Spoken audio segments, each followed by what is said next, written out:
All right, everyone. Hello and welcome to the patch rundown. We haven't done one of these since 6.1, but now it's back, and we're trying it as a podcast format.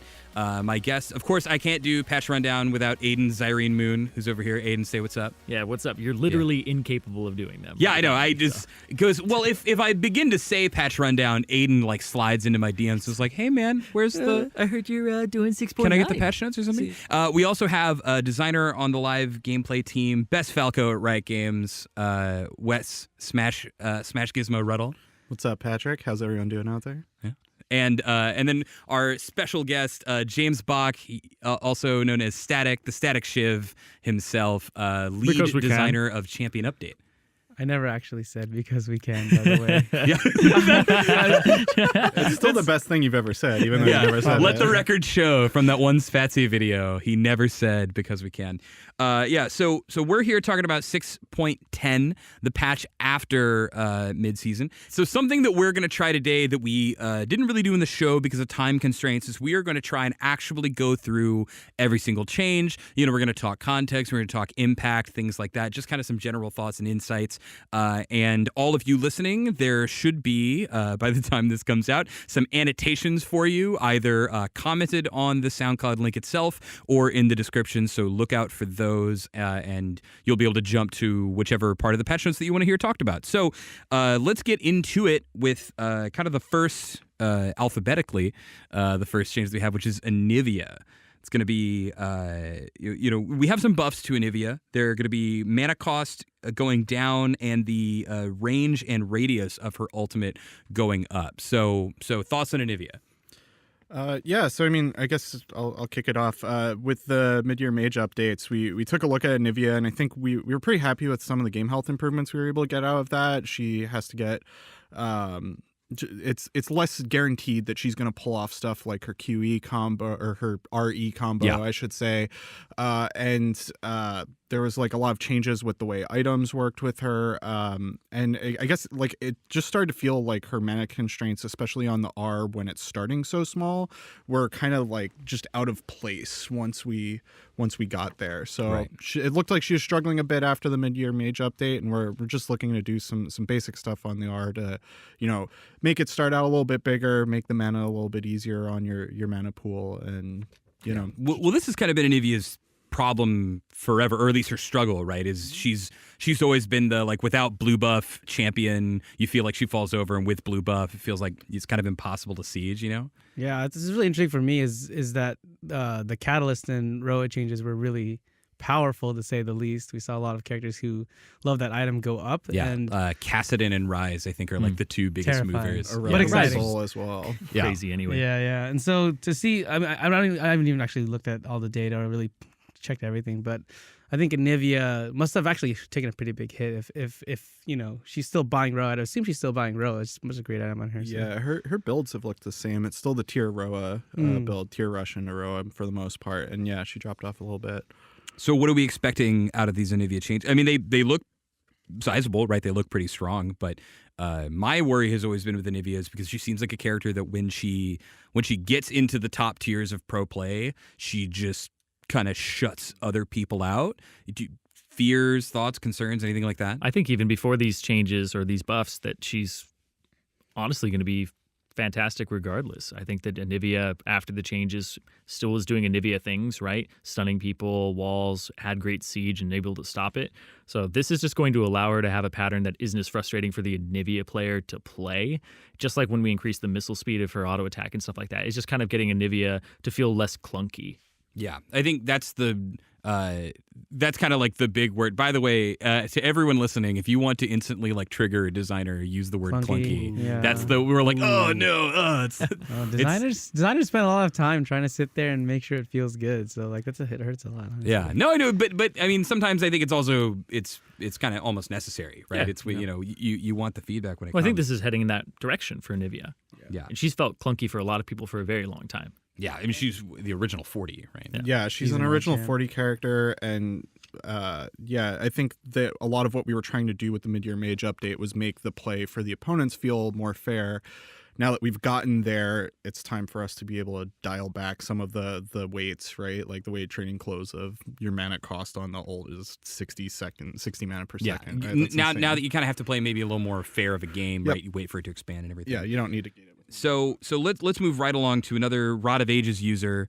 We're going to be talking about mages this patch, the big mage follow patch, but Aurelian Soul, newcomer. I was so excited. If you guys have been watching MSI with the Aurelian Soul picks, he hasn't won yet, but he's going to get there. I believe CLG is going to use on the back of Aurelian Soul, going to win the semifinals. That's my prediction. That is a bold prediction. Yeah, but but this character is one of the bigger question marks in our game right now because he's just like insane in terms of like win rate data and power, right? But if you ask players, they're like, "What? I saw like one guy play him a month ago, and I don't know. I don't really see him." Yeah, the win rate data on this guy is really, really crazy. He's like numerically one of the strongest characters in our game right now. So we felt like we had to take a look at him.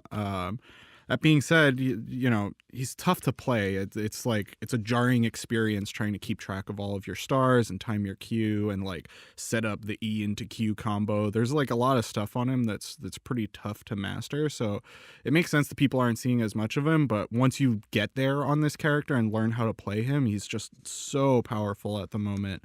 So yeah, I wouldn't be surprised if CLG starts to see some success with him because man. Really, really strong dude. Well, so he's basically seen pretty much only nothing but nerfs. Voice of Light ended up taking a nerf where it had an 80% slow before, which is absolutely insane on the ultimate. Yeah, for those who don't know, that's a big number. 80%. And then we changed like the stun and stuff like that, which actually ended up being a solution to a trap because maxing W was better anyway. It was better the whole time. And people were maxing Q, so it's like, no, stop maxing Q. And he's just got a really high win rate, and people are roaming with the E and using it appropriately now. I think one of the big things about Aurelian Soul is when you play it, you don't always have that like satisfying feeling when you're playing a mage champion. The Q, when you like run it straight down a lane, is as satisfying as it gets for him, whereas he has a W that expands and an E, so he has like two abilities that don't really feel fantastic to use unless you have that gigantic ball following you. Yeah, I've been playing a lot of him myself recently because he is very difficult. I mean, he is really powerful. You feel really cool when you get a lot of your stuff off. But the changes that we have are cooldown going up on Celestial Expansion, and then a little bit of damage off on the Voice of Light, the ultimate.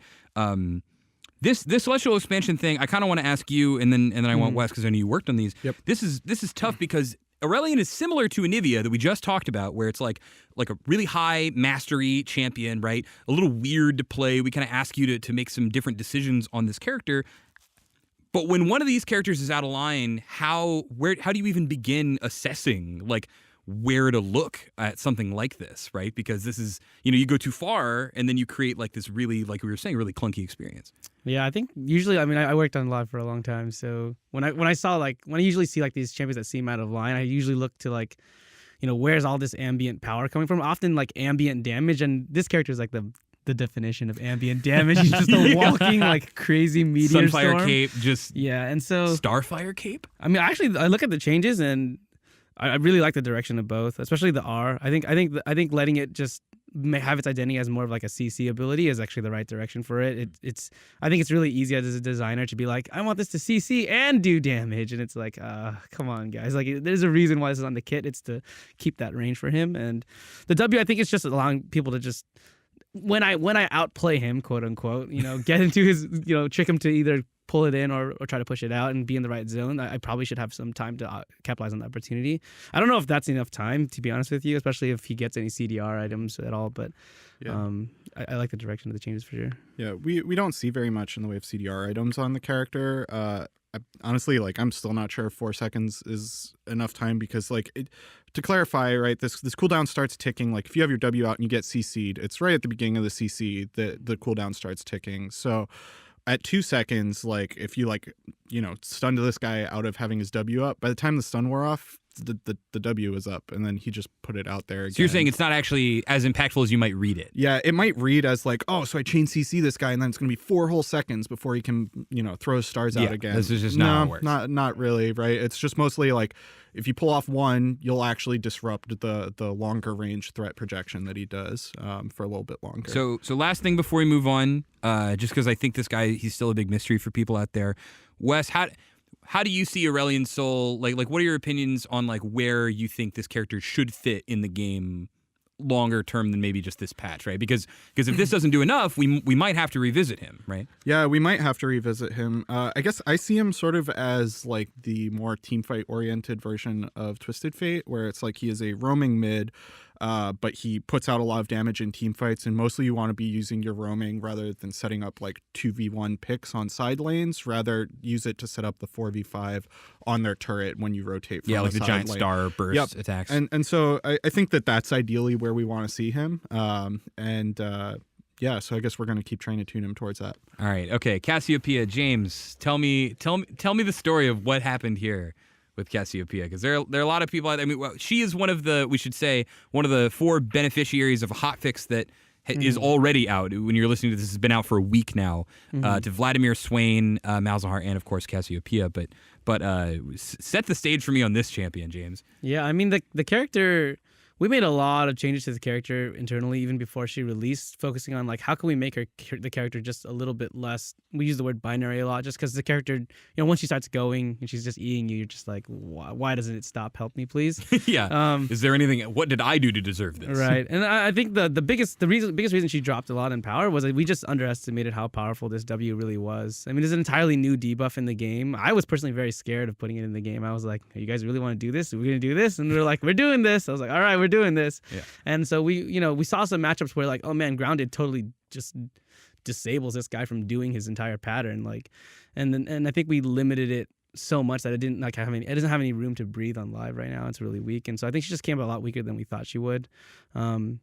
And now I think this patch note, the main 2 things we're doing. One, we're just kind of restoring some of the old Q feels, like pushing the Q range back to where it used to be. Yeah. And then the movement speed boost, I think we just made it a little bit too.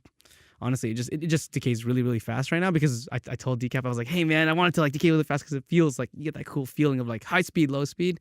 It just ended up making the character feel like he doesn't really have a movement speed boost at all. So stop giving suggestions. Yeah, is the first thing I'm hearing. What if she had no boots? Yeah, well that was his fault actually. Yeah. We'll see about that. Well, this is interesting, I think, because Cassiopeia is one of the updated champions that always saw a lot of like spot play in the pro scene, right? It was like you had dudes like Easy Hoon then, and it's counter most of the time. Who is it at MSI? One of the mid laners now. He's got like a pocket Cassiopeia or something. I want to say it might be like Maple or Xiaohu, but you always hear whispers. If someone's got a Cassiopeia in the pocket, they're like, oh, he could pull it out at any moment. But in the end, right, it was just she's kind of like a stat bot or something, like at the time, like didn't really seem as interesting then, maybe. Yeah, I don't know. Like I think the character in pro play has been seen as kind of like an anti-tank or like a crazy sustained DPS character to use when you can actually protect her and stuff like that. I honestly don't know if she serves that same purpose anymore with the new update as much. So if you have a pocket pick Cassiopeia, I'm sorry, because it's probably changed quite a bit. Now you get to murder all the squishies instead of the tanks. It's a lot of fun. I mean, the other big change we're doing is just kind of just making the W more usable again. I think the cooldown's really long. We were scared of her locking down guys that needed to dash a lot for a lot of the lane, so we just pulled that cooldown down a bit, and then we also made that the min and max range a bit more forgiving, so you can cast it in a bigger range. You still can't cast it on your feet because we really didn't want her to be able to just like throw it down on her feet and then like have people just not be able to move. That's the main reason why we put it in there, just have that dead zone. And we want to keep that. We just want to make sure she can use the W in interesting and powerful ways. So if you can close in on her, you're like, we want you want people to like, if Xin Zhao dashes to you, that's your fault, right? You should have cut him off before he got to you or did something about it. So in a lot of ways, it's similar to what's up with Aurelion, where it's like you have this very powerful R button that will protect you in that case where Xin Zhao jumps on you, but it's supposed to be a big cooldown and it's supposed to be meaningful when they force it out of you. And when you let them use, a short cooldown, something that they can, use in lane and then back up to their tower and then just come up and still have that safety, it feels a lot worse to play against, because it's like, well, I'm supposed to get on top of this person and kill them, but I can't force out a meaningful cooldown when I do it. So when they're projecting that sort of threat at that range, you can't. Yeah, you need it to be on a long cooldown ability. I feel you. All right, well let's go on to Fiddlesticks. Fiddlesticks is a jungler. Aidan, you got any thoughts about that? I mean, this node doesn't seem that big, but how do you feel about? Have you tried new Fiddlesticks? Oh yeah, no, he's a ton of fun. You get Moby Boots first item after you get. I just heard that's broken. Yeah. When Aidan's like, oh, it's a lot of fun. That's true. I thought Poppy was fun. I know you're like Poppy and Rek'Sai are so much fun, guys. All right, but no, you keep going. No, you buy boots really early on. You stand in a bush and then you run at the guy at like 500 movement speed at level 3. It just ends up being incredibly powerful. And now the fact that the bounces prioritize drain targets just makes it so that his damage is a little more reliable for you. So I think that Fiddlesticks is in a good place right now. Probably a little bit too strong, to be honest. But, I mean, maybe it's a little deserved, because people were talking about how Fiddlesticks just keeps getting shafted every patch, right? It's like, oh, he keeps getting nerfed by all these random things happening around him. And no, he's really strong right now. It feels like a weird character in that way, right? Like, he's always been, anytime we have a systemic change or we want to change like a jungle item or something, it's almost like he doesn't obey the laws of the rest of League of Legends in a way. Yeah, I mean, he's the one jungler who never auto-attacks ever. He's just sitting there draining the whole time. Yeah. He auto-attacks like once or twice in the beginning per camp. Yeah. So, I think he just breaks the rules, dude. He gained a lot of power with that change, purely I think based on the fact that the E is one bouncing a whole lot more, and then it's like bouncing reliably on the target you want to kill. I think this change makes it so that it only bounces to the same target like three times instead of four, which is pretty big if you think about it. So hopefully that'll. I mean, that's make something it I hadn't sane. considered, because I played him on PvE. I wrecked faces with him. I was like, this guy is so fun. I'm having so much fun, you know. And it's just ruthlessly slaughtering people. Oh, as yeah, I there's remember crowing. you played it in the Malzahar Yeah. game. We was were fun. on stream together. That's right. Is that how Malzahar looked actually Yeah. balanced against I was- Fiddlesticks? No, Is it that how was happened? yeah. I was killing It them looked a lot, balanced when too. James was playing it, and then Decap sat down, and it was like, oh no, this is unbalanced again. That But Scarecrow dough. that's actually kind of interesting. So you're saying so number of bounces 7 to 6, but that actually means like damage on your primary target is actually going to drop off pretty significantly. That's the reason that it's like one bounce down is just like odd meant that you hit him 4 times rather than feel you. 3. So Yeah, and it'll slow down the clear a little bit too, I guess. a little so, bit. So in general, though, like what's kind of the balance read on Fiddlesticks though? Is he on watch? Is he overpowered, underpowered? How do we feel? Well, I mean, we're nerfing him this patch because he's really, really powerful. Right. So he'll stay on watch, but I think Fiddlesticks creates some really exciting moments in our game. The play around that ult is always just like really tense and exciting, and so we'll probably be okay with him being kind of strong and seeing him in some more games for a little while. But he'll always be on our radar as long as he's posting those sorts of win rates. He's just really strong. Right. Number 1 win rate. Mark my words. That 610. Number 1 win rate jungler. Oh, yeah, jungler? Yeah. You know what? I actually will take that bet, Take because we that. just came from patch planning, so I'm excited. But yeah, also real quick, one of my favorite cosmetic changes. Joe Lansford, dude, kills it. Man Wolf Axe Boss, I think, on making all these weird cosmetic changes. But this is, I believe that's what he did. This is, if your character stops moving for 5 seconds, they freeze entirely. So no animations at all. Fiddlesticks becomes an actual scarecrow.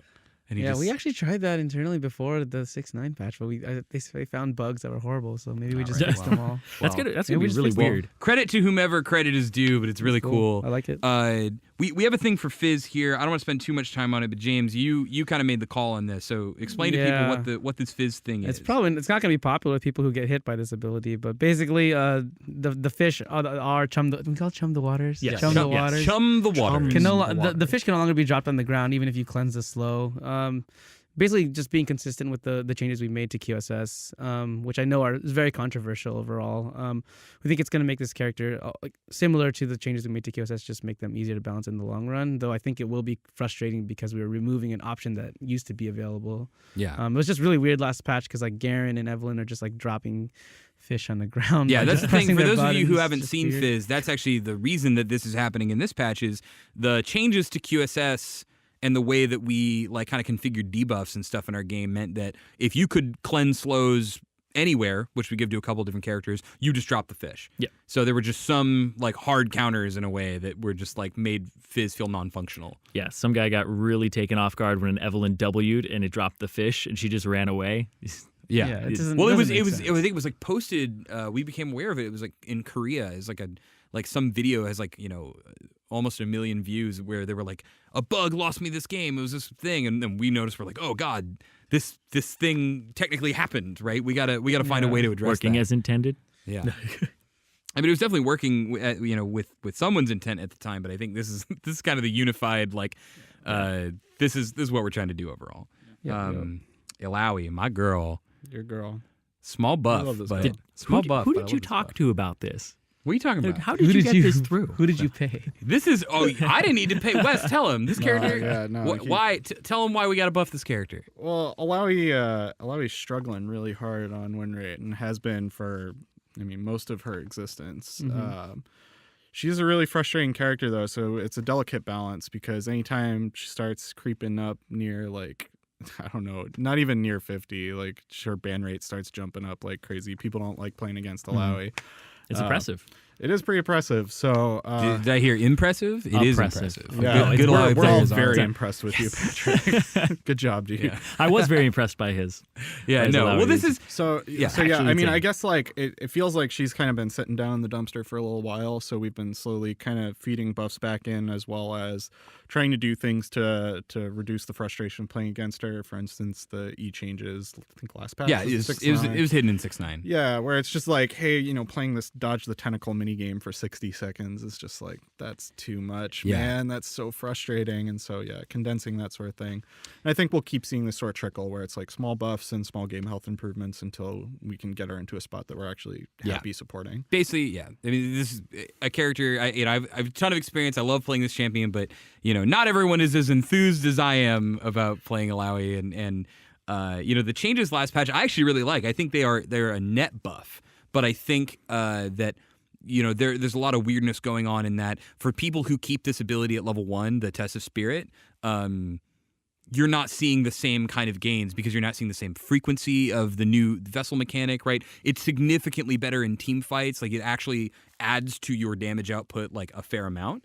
And we've always seen this thing where people will just max W because they're Guilty. just like, you do it too? Guilty. No, it's so bad. Okay, but QW, yep. people will just max the move because they're like, oh, it just looks like an ability that I would want to max. It feels like Empower on Jax, like other on hits, right? You're just Yeah, like, I mean, it's an attractive level up in 6-9 where it's cooldown down, damage up on one of your primary damage abilities. It's like, that looks like an attractive level up to most players. Yeah. So- And you get the It's- tentacle smack in there too in the lane. I mean, if I'm just trying to be oppressive in lane, I'm just going to level the thing that's going to help me smash this guy more reliably with a point and click, right? yeah. And this is just one of the, we did this for Caitlyn like a couple patches back too, right? Where it's like, you know, players really want to max this W, but and in Caitlyn's case, it was people didn't want to max traps, but traps were just better. And so we were like, let's change traps to get you to do the thing that is good for you, right? And this, It's like everybody's in a maze. It's like, here's the cheese, like Yeah. this way. yeah, we're kind of trying to be like, look, man, take this W, leave it at 1 point, max your tentacle move,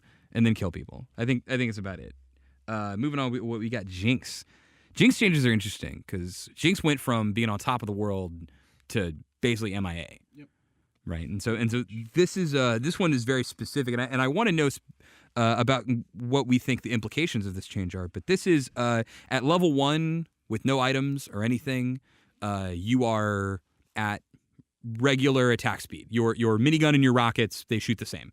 But then once you start purchasing attack speed, you go back down to the scalar that was kind of happening then. So, you know, your attacks are a little clunkier, as we say. They come out a little slower. Does Jinx just come back? Is this the return of Jinx? Possibly. I mean, so part of what's happening here is that we're trying to keep the impact of what the attack speed, buying attack speed later in the game does to your rocket attack speed in place, where it's like rockets are still benefiting less from attack speed with this change list, but we're trying to ease back on the level 1. So it's like Rockets were just in this place where it's like you just didn't even want to fire them early in lane because like your attack frame was so bad. You got locked in your attack for a really long time. And we're trying to keep the game health gains that we got from like, minigun is the big like attack speed thing that you do later in the game where you put out insane single target DPS, and rockets are the thing you do at longer range for AoE. But we want to fix that early game disparity where it's just like, man, rockets feel so bad that I don't even want to shoot them. I actually talked to August Gypsy Lord. Yeah.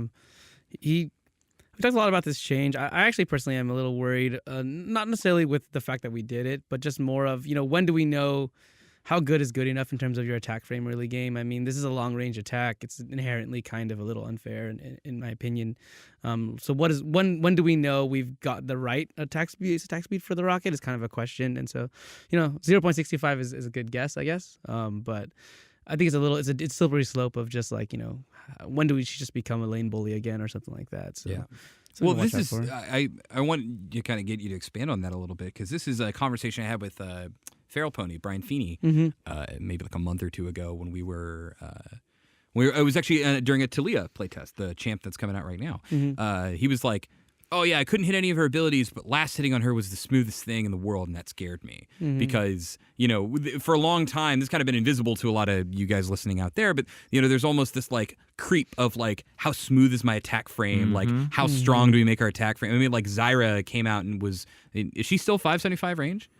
I think is she? remember. I can't remember if we went down to I don't know if we 555. changed anything. But I remember when she came out, it was 575 range and like the fastest attack frame in the game, right? And it's like, of course she's going to be like a dominant laner and a support, right? Because she just attacks you like so smoothly without almost interrupting anything at all. So you say there's like a slippery slope here. How big a concern do you think that this is in general when like making champions, period?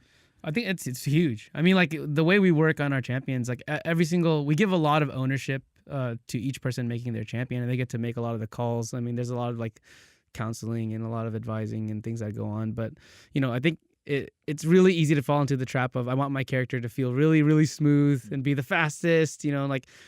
And when you compare to some of the fastest attacks in the game, like Corkis and Lucians, it gets really, really wacky how fast these attacks are coming out.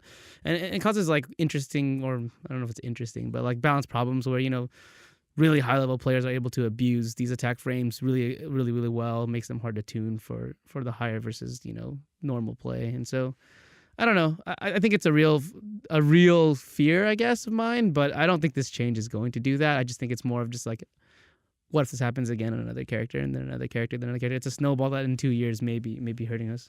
I see. So, any thoughts, closing thoughts? Is Jinx back? Is she coming back?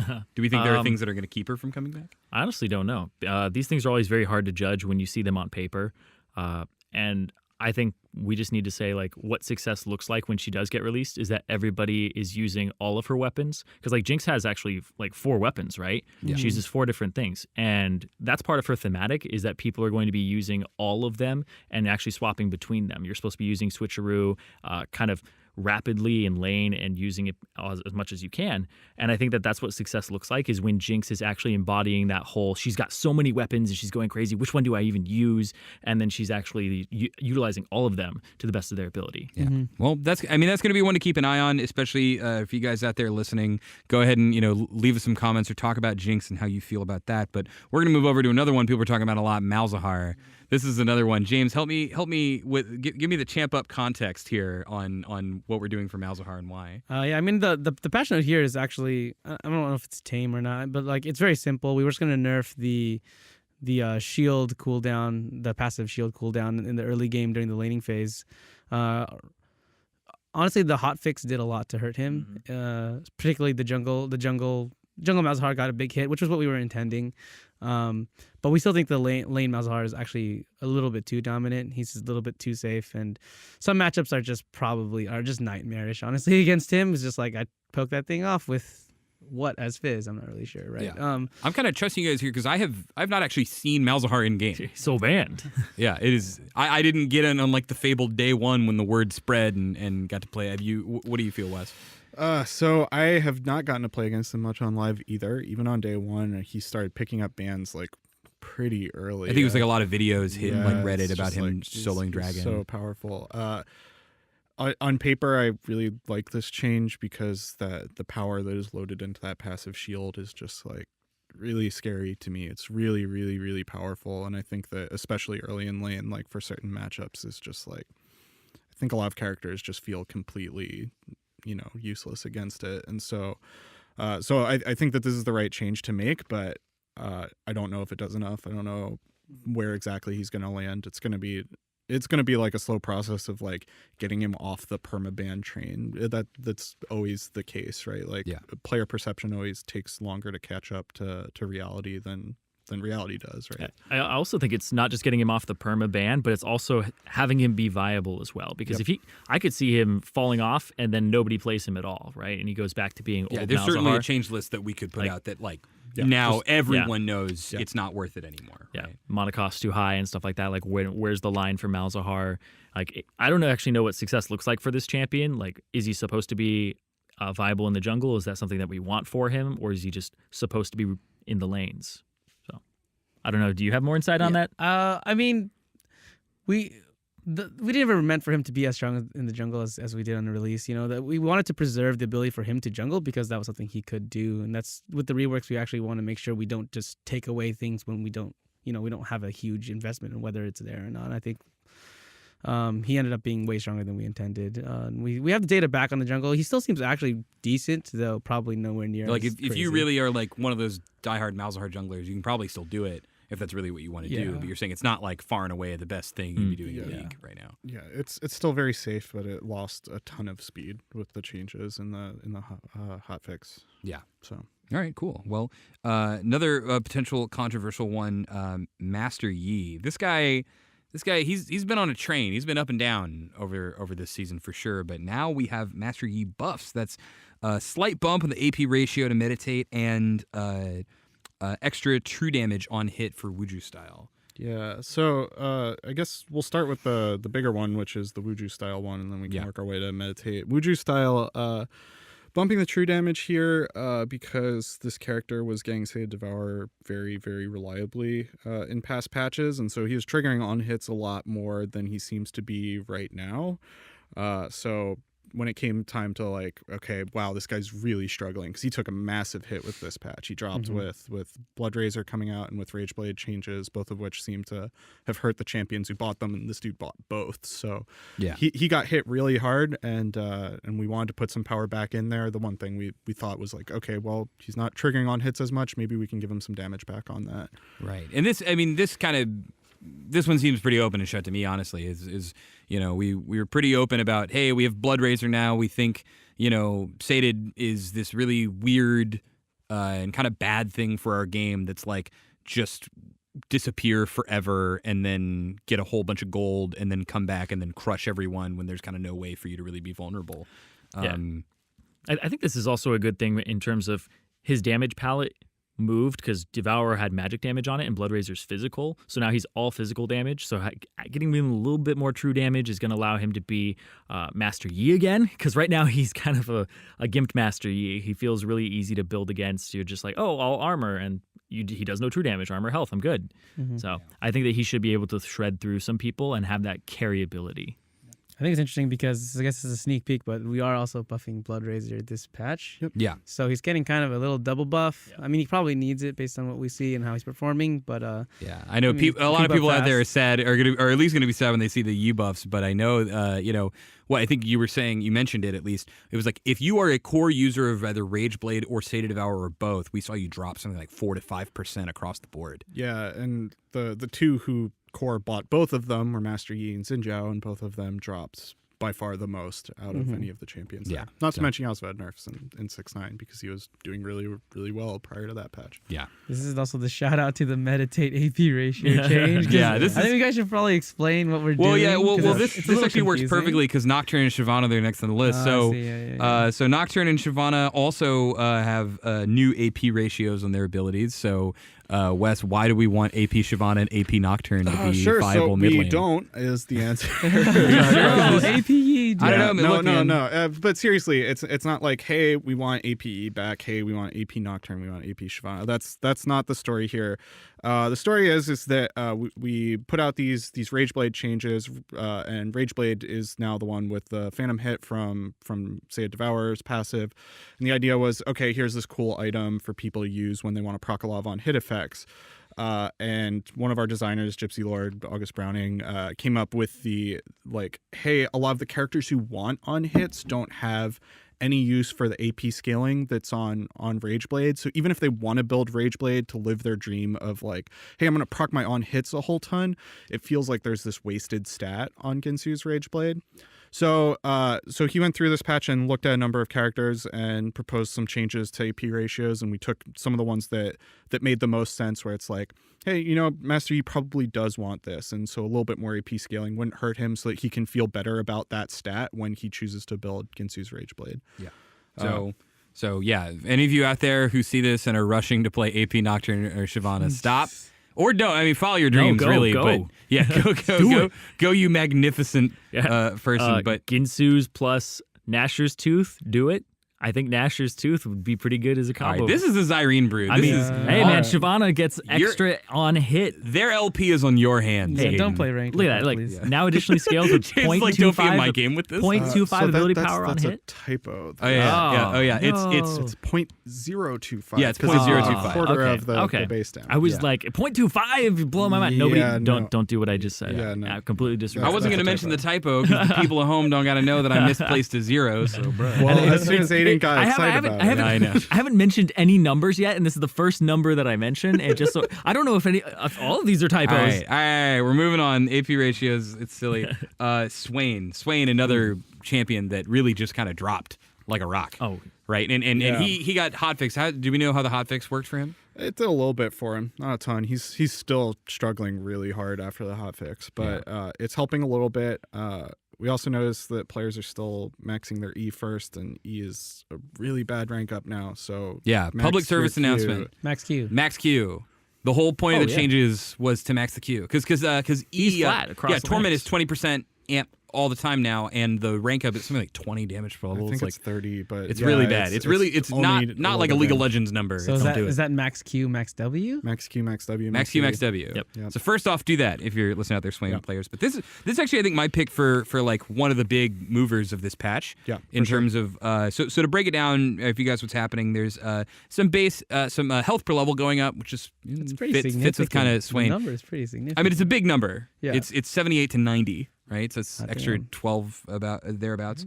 But Ravenous Flock, now it no longer does this percentage of the damage it deals. Instead, it just has a flat number that scales independently. And so this means that against people who have a ton of MR, your Gallios, your Echoes, your Poppies, everything that's kind of killing you in top lane right now, a Swain in the middle of a bunch of tanks he looks very comfy this patch. Yeah, it's really weird to me because I remember talking about this change for a long time. I mean, I'm talking about years ago, talking about we call this internally pre-mitigation healing, basically. We don't want the heal to be affected by the target's defenses. Otherwise, sometimes you're healing for 100, sometimes you're healing for 2. Yeah. And this change is really cool to me. I'm just surprised that we hadn't done it before, actually. That's one of the things that... Yeah, I think Swain went through some weird testing where we were pretty shocked by how low this guy released. So we not sure exactly what happened there, but I guess at a certain point we felt like we had run out of power budget, and so we didn't end up doing this change, because typically changing your healing to pre-mitigation does some pretty big things for It's huge. characters. It's huge. It lets them live in the middle of team fights just so much better than they used to. So yeah, we did changes like this on Renekton a year ago, that sort of thing, for these guys who are supposed to get in the middle of the opposing team and just mosh and feel comfortable draining off of whoever they can drain off of. Yeah, also shout out to all the people buying Mortal Reminder. They are right. And also, Morellonomicon is much more appealing now, so people are just buying that, even if it's something that they didn't buy originally, because 100 AP is really good. That's something that Fizzes were talking to me about, where they're like, oh, I can E and kill the backline because I have 20 more AP than I did before. Yeah, I've even just started buying an Executioner's Calling in top Oh, lane yeah. and just sitting on it. On Olaf, I'm just 800 yeah. gold to make Mundo's healing But way Maokai, lower. what is that? Yeah, that's actually crazy. The more this is a good patch for Mortal Reminder, and maybe every patch was a good patch for Mortal Reminder, but I think this one especially. People didn't know. Yeah. Yeah, there's the two people out there who feel super validated right now. They're like, I knew. 15% increased damage, or All right. do you want to increase everyone's damage? I'm gonna skip on ahead because we have some really minor things, and I want to get to our next three, which are all some of the big mages: Vel'Koz, Vladimir, and Zyra. This still living in the kind of the bucket of mid-year mage update follow-up. Vel'Koz, ratio up.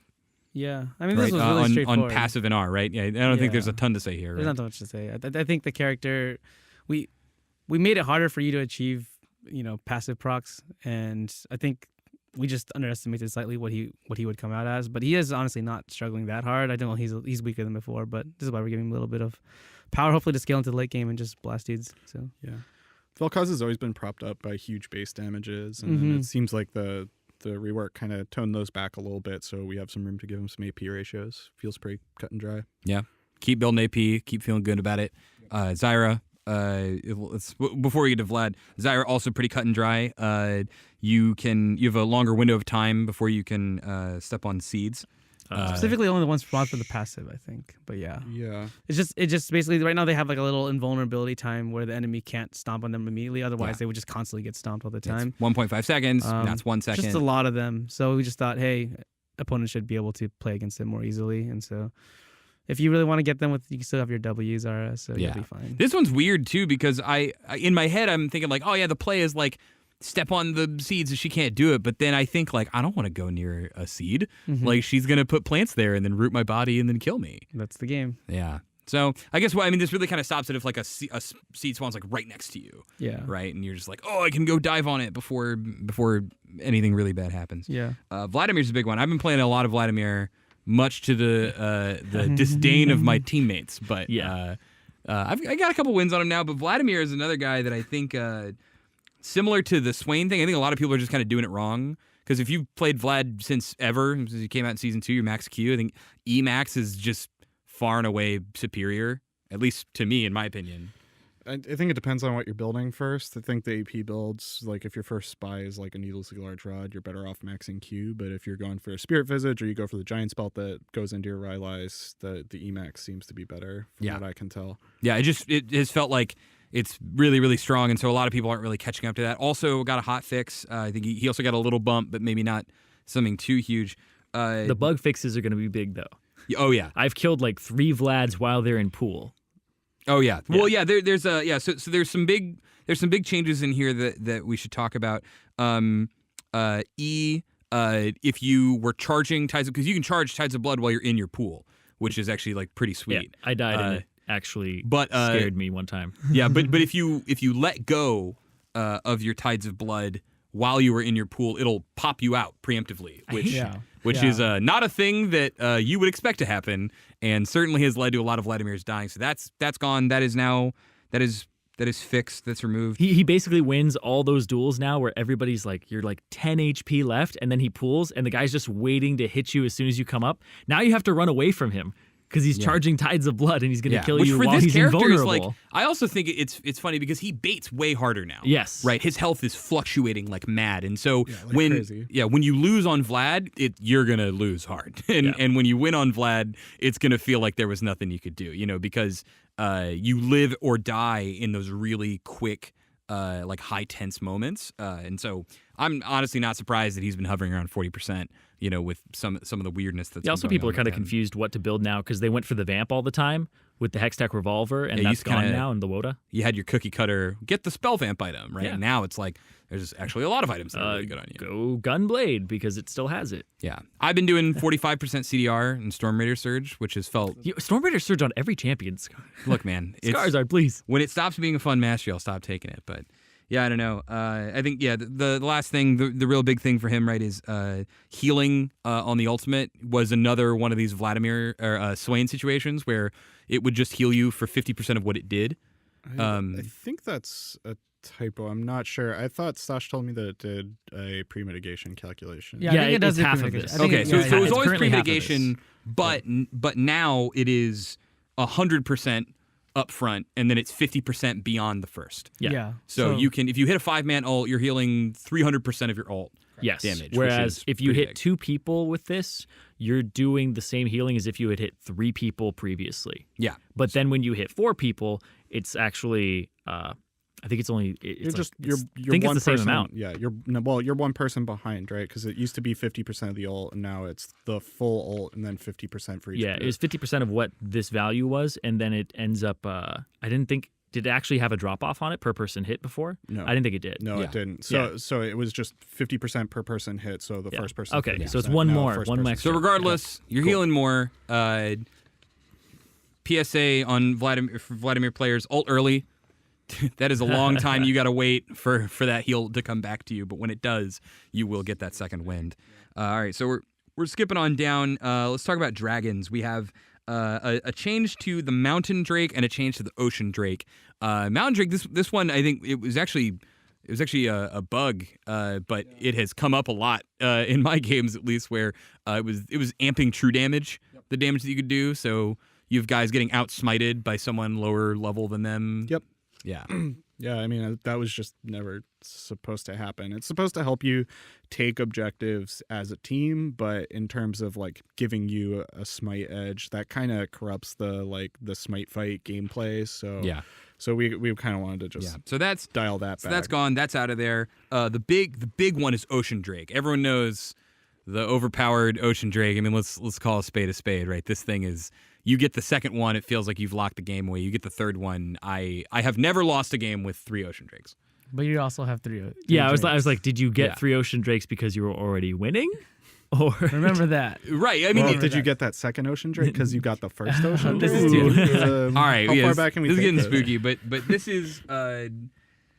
Yeah, I mean, it's out of combat now. You got to be out of combat with champions and towers for 8 seconds. So no more in-fight heal baiting, right? And this is something that I felt like actually was making, because we talk about kind of the new meta golem, these like tanky builds of like Spirit Visage, Swiftness Boots, Iceborne, Sunfire, right? And it's like throw that build on almost anyone and it's going to work. And each one of those items now has been changed or altered or hit. But when you have something like a Fizz top lane who has such good avoidance of damage, and then every 12 seconds he's just getting a huge amount of his missing health, I feel like it disproportionately touches those types of champions. Yeah, I agree. I think it affects everyone pretty substantially, though. Like, I don't. As soon as we started seeing it more and more on live, where it was just like someone like commits to a kill or like backs off of someone dying to ignite, and then it's like Ocean Drake heals. Like, it's just like, oh wait, no, that's not what we wanted from this. Yeah.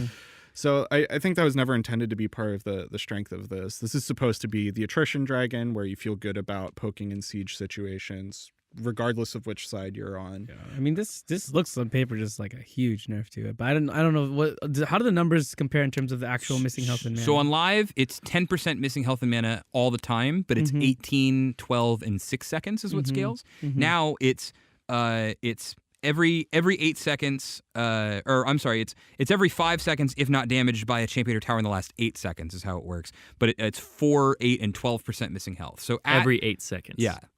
No. I got this thing wrong. Oh, Yeah. okay. That's why I'm telling you the thing that is correct. Okay, so it's the other way around. Yes. Gotcha. So there are actually some cases where I feel like this can be stronger. Like in a laning situation, right? If you're able to I see. especially top lane, you shove up, you just hang back, and you're kind of Garen now. Yeah. We'll see. It's a big hit for sure, but playtesting it still feels strong. I still I don't know if it's just confirmation bias towards what I do on live, but I'm still like, ooh, Ocean Drake, let's go. I want that. Yeah, you're top laner too, right? Yeah. So basically, if you shove the guy out of top lane, he backs, and then when he walks back to lane, you're full HP again because you got at least 5 or at ticks least a of lot this one. closer, right? You're really close to top off at that point. All right. Then we're down to the last 3 here before we close out. We got Blood Razor. Right. So this is we previewed it a little bit when we were talking about Yi, but what is the deal? What's going on with Blood Razor? Everyone who bought it dropped a lot. That's a surprise. It wasn't very good. So the values on this item fluctuated a lot during testing, and I think we ultimately just like landed in a spot and forgot about it, and it was too low. I guess is my feeling on it. Like this thing just feels like it's not serving its purpose to the people who are buying it. So it needed some stats adjustments, and so we're giving it power back because they all definitely dropped. It's to the point where when we first got the data back in my games, I was like, hey, don't buy it. The like Kindred Jungle, I'm like, go Warrior. Just it's probably better for you. Don't get this thing, right? Yeah, because it's hard to. I actually understand. Like, it's easy for me to understand how we undertuned it a bit, just because the way attack speed characters work when they're winning, it's really brutal. It just feels like a constant pressure, and like they're just snowballing way ahead, and they feel like they're never really running out of ammo, quote unquote. And so I could see how we undertuned this a bit, and I think we're just doing the right move by making it stronger. It's a significant buff, so try buying it. Yeah, hopefully, I mean, a lot of people didn't stop buying it, right? But now, hopefully, it'll be a lot better.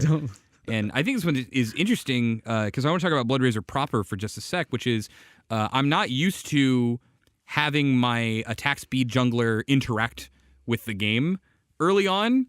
But real talk, right? It's like now they're finishing it, and they're like, oh, I guess I'll go fight people now with my item, right? And it's like, so I actually don't know what this will do. Like, I know, yes, it will make them some amount better, right? Because people who relied on it went down, right? But it's crazy to me to think that that the landscape of who is even good within those attack speed junglers changes because maybe the people who want to farm harder aren't making as big a deal of the fact that you can complete it and fight early, or something like Nocturne, right? It's like, oh, I got it, and now I'm just gonna go hard. Like Nocturne and Xinjiao are probably just like, sweet, now I don't have to farm up this stupid thing. Whereas like Yi and Udi are like, I guess it's time to fight. Oh, whoops, I was supposed to farm for another 20 minutes. Like, yeah, it's interesting how that changes the dynamic. Yeah. I'm actually a little bit worried about this because if it ends up hitting the notorious smites end up in lane, it could happen again. Because we saw, you think so? I just ran into a Kog'Maw taking Smite in the bot lane. Killed Krugs with Smite, got to lane, got level 2 very quickly, and then he just proceeds to wreck the entire game. And then I checked the guy's op.gg. He does it on Tristana as well. He does it on Vayne. And this could hit that threshold because you get that, you get Runans, you get Ginsus, especially on Kog'Maw. That's a lot of % HP damage that you're dealing. That's crazy. That's a shocker. I've never thought of that. Yeah. What was Take that? Red Smite too. It's great. Oh my lord! All right, Yeah. well, I've seen it on live. yeah, you've seen it. I have seen it once. Yeah. Is this the sleeping giant? Is this the thing that are we testing this? I don't know. Dark god, this Smite Kog'Maw? It could be. I mean, if anyone can do it, it's Kog'Maw. 'Cause Yeah. he procs on hits twice as much. So dude's a monster. All right, yeah. Just a little scared. Yeah, the Tristana I'm not as sold on, but the Kog'Maw for sure. I know. Yeah. Definitely sounds like, I mean, he fundamentally breaks one of the rules of our game in the attack speed cap, right? So if anyone's going to do some crazy stuff, it's probably him. And then the last thing we got here, summoner spell changes. We don't often see these. Yeah. It's kind of rare. I mean, why is that? Well, it's tough because we balance everything else around them. It's kind of this thing where like champions are kind of at the forefront of like things that we can like understand within all the surrounding systems around them, and then it's like, okay, and then we like balance the items like a next layer down, and then it's like, okay, and then there's like the jungle beneath that, and then like lane minions and stuff. And then like summoner spells are all the way at the bottom. It's like, well, if we deep in the change crust that, of the earth. yeah, it's just like so many things are just relying on them. But there were a couple that we just felt needed to have a bone thrown to them because they kind of just sucked. Ghost and Barrier, no one really wants them right now, except for like a couple people who, Ghost in particular. It's like, okay, Olaf takes this sometimes. Yeah, Hecarim is like a user of it. Yeah, we definitely have some Ghost users out there, but this, I mean, I think you bring up a good point, which is we kind of normally balance the rest of the game around summoner spells. Yeah. And so I think these are like sleeper changes in that I think you won't see many people adopting Barrier up front. Yeah. But it sounds like there are actually at this tuning that there are a lot of matchups where it's probably good to do so. Yeah. Right. Especially because now it's shorter cooldown than Ignite. Every time the enemy laner is going to all in you will have Barrier, just 100%. Right. Especially if you are the kind of champion who would ever wanted to take Insight in the I guess it's the Resolve tree or Ionian Boots of Lucidity. Right. You get the cooldown reduction on that thing. It's going to be pretty low. Or you kind of, I don't know. I'm interested to see. Do you think that heal is out of contention with this, or? I think bot lane will still take heal. It impacts both people in the lane. It still provides comparable value. It gives you the haste. I don't expect that this will supplant heal in bot lane, but I think that this gives a stronger option for people if they find themselves in a bad matchup playing against like, oh, shoot, it's a Zed, and I wasn't prepared for it. Yeah, it's that mid laner who can't exhaust the guy fast enough. He Yeah. has to take the barrier.